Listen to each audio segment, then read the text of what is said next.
그 다음에 5G 관련된 리츠 회사를 소개시켜 드릴게요.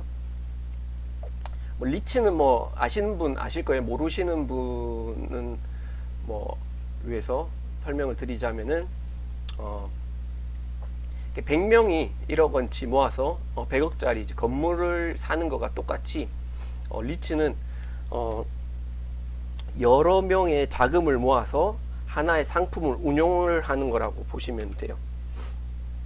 그래서 제가 오늘 말씀드린 통신 리츠는 이런 통신 상품을 가지고 많은 자금들이 모여서 그 사람들에게 배당을 주는 거라고 생각을 하시면 돼요. 전형적인 이제 배당 주식이고요. 배당 기업이고 배당 상품이 리츠라고 생각을 하시면 됩니다.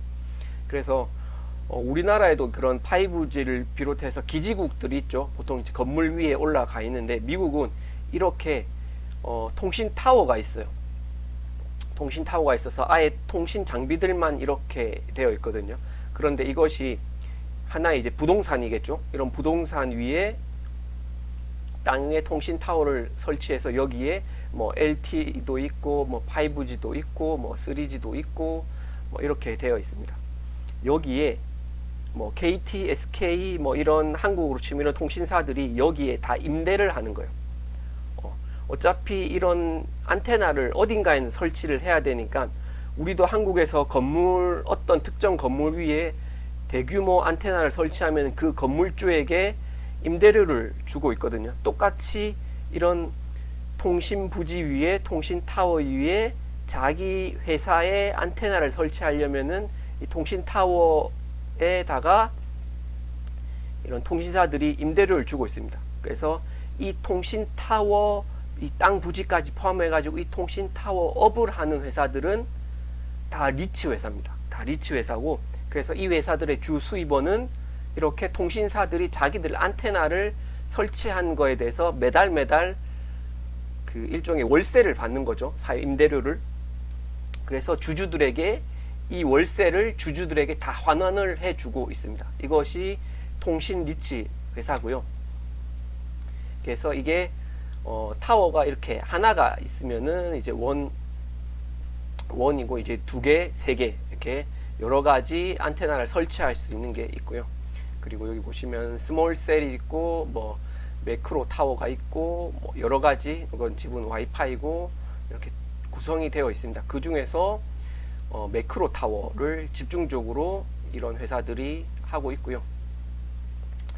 여기 보시면은 직접 설치비가 있고 타워를 이용했을 때 이제 전략 규모인 거예요. 그래서 통신사들이 직접 설치하는 것보다 이런 타워에 임대해서 안테나를 설치해서 쓰는 것이 훨씬 더 돈을 절약할 수 있기 때문에 대부분 뭐 미국으로 치면은 이제 버라이즌이라든지 AT&T라든지 T-모바일이라든지 이런 회사들이 이런 통신 타워에 전부 다 안테나를 임대 설치해서 운영하고 있다 라는 것을 알 수 있고요. 미국의 뭐 5G 채택률은 뭐 꾸준하게 뭐 상승해 나가고 있다. 한국도 상승해 나가고는 있죠. 가입자들이 물론 5G 뭐 그런 통화 품질 관련해서는 이슈가 있지만 그것은 뭐 번외로 하고 그것은 통신사 사정이기 때문에 지금 제가 소개해 드리는 회사는 통신사가 아니라 이런 통신 타워를 임대해 주는 회사를 제가 지금 소개하고 있는 거거든요. 그래서 이런 통신사 시장은 아주 조금씩이지만은 꾸준하게 조금씩 상승해 나가고 있고요. T-모바일에 이런 이제 5G가 깔린 이제 커버리지를 이렇게 표시해 놓은 거예요. 그래서 빨간색은 이제 5G가 다 커버리지가 다 되고 있다. 그리고 흰색은 이제 커버리지가 이제 되지 않고 있는 지역들입니다. 그래서 대부분 빨간색으로 미국 전역이 다 되고 있기 때문에 대부분 미국은 5G가 T-모바일을 사용하는 사람들은 대부분 되고 있다는 것을 알 수가 있습니다. 이거는 이제 AT&T 이제 커버리지고요. 역시나 T-모바일과 마찬가지로 대부분 미국 지역들이 되고 있다. 그리고 여기 T-모바일에 보시면 윗부분에 캐나다도 되고 멕시코도 되고 있는데 뭐 이제 미국 플러스 알파 뭐 캐나다, 멕시코 이렇게 보시면 되고요. 뭐 AT&T도 똑같이 미국뿐만 아니라 위에 캐나다, 끝으로 멕시코도 되고 있다. 그리고 버라이즌 역시나 미국이 전역이 5G 커버리지가 되고 있고 밑에 뭐 멕시코랑 캐나다가 나머지 플러스 알파로 이제 되고 있다라는 것을 볼 수가 있고요. 그래서 이런 미국의 통신 3사가 모두 다 대부분 이런 통신 타워를 이용해서 쓰고 있다는 거죠. 그래서 이것의 장점은 이런 겁니다. 누가 정권이 바뀌든 상관이 없어요. 독감이 유행하나 코로나 이런 질병이 일어나나 상관이 없어요. 실물 경기가 바닥치나 금리가 오르나 떨어지나 상관이 없어요. 실업자 수가 늘어나나 줄어드나 미국과 중국에 뭐 문제가 생기든지 그 다음에 뭐 5G 가입자 수가 늘어나든 떨어지든 휴대폰 성능이 좋든 안 좋든 뭐 아이폰이 많이 팔리든 갤럭시가 많이 팔리든 아무 상관없어요. 왜냐? 휴대폰 통신은 누구나 다 쓰는데 이것은 개인과 거래하는 것이 아니라 이렇게 T모바일, AT&T, 버라이즌 통신사와 B2B로 거래하기 때문에 그러니까 실물 경기와 아무 상관없이 꾸준하게 매출이 일어날 수밖에 없는 거예요. 미국과 중국과 무역 분쟁을 부리든 경기가 떨어지든 뭐 바이러스가 창궐을 하든 통신은 다 쓰잖아요. 그러니까 이 통신 임대료에 인한 매출은 꾸준하게 꾸준하게 생길 수밖에 없는 거예요. 이것을 보시면은 이건 물론 이제 지금 2019년, 2020년까지 차트를 제가 끄는 건데 꾸준하게 뭐 매출이 일어난 것을 알 수가 있고요. 이 통신 타워의 매출의 주요 탑2는 크라운 캐슬이라는 기업과 아메리칸 타워라는 기업입니다. 이 두 기업이 대부분 매출 파이를 가져가고 있고요.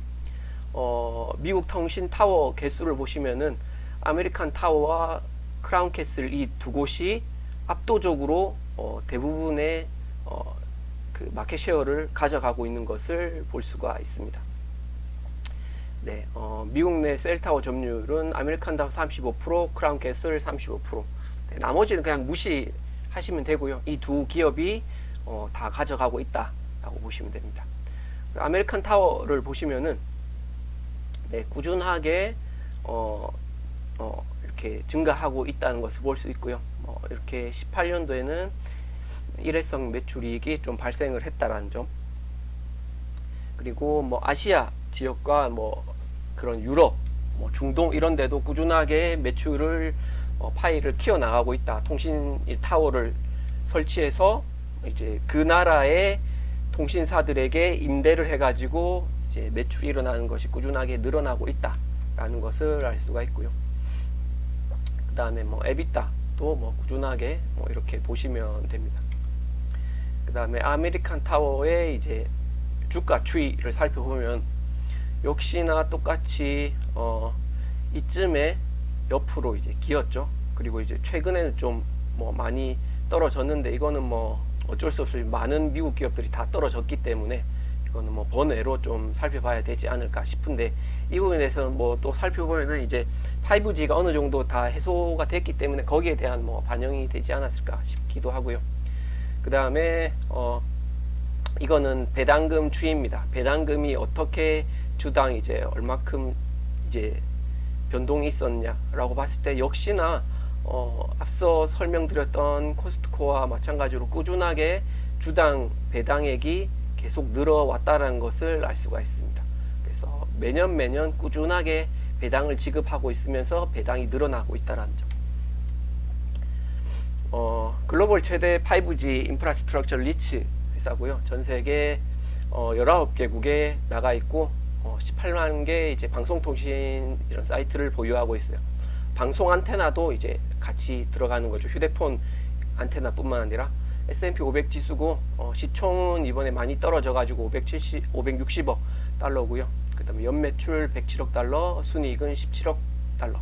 그리고 연간 배당금은 이제 주당 6.28달러인데 이거는 이제 이제 쿼터 배당을 하는데 이제 분기 배당을 하는데 이걸 제가 다 합친 거예요. 다 합쳐서 이런 거고요. 그래서 배당률은 3.3% 정도 됩니다. 그리고 미국 5G 인프라 투자를 계속 확대했기 때문에 여기로 인한 이제 임대료가 계속해서 상승해 왔고요. 그 다음에 그 아까 말했던 이제 스몰셀 기존 이제 작은 타워 거기로 인한 이제 수익선이 계속 개선이 되는 것으로 예상을 했고, 그 다음에 이제 크라운 캐슬 기업을 살펴볼게요. 크라운 캐슬 역시나 꾸준하게 계속해서 상승해왔고 최근에 좀 이제 떨어졌다. 최근에 많이 부진했다라는 것을 알 수가 있습니다. 그리고 역시나 배당 스토리를 보면은 옆으로 뭐 이건 이제 1년 이제 쿼터기 때문에 1년은 이제 같은 거예요. 그리고 연이 지나갈수록 계단 형식으로 꾸준하게 상승해 왔다는 것을 알 수가 있습니다. 매출 비중은 AT&T, T-모바일, 버라이즌, 스프린트, 물론 이제 스프린트는 이제 합병이 되었지만은 이렇게 가져가고 있고요. 시총은 500억 달러, 아메리칸 타워랑 똑같다고 보시면 되고 배당도 비슷하게 주고 있는 회사다라는 것을 볼 수가 있습니다.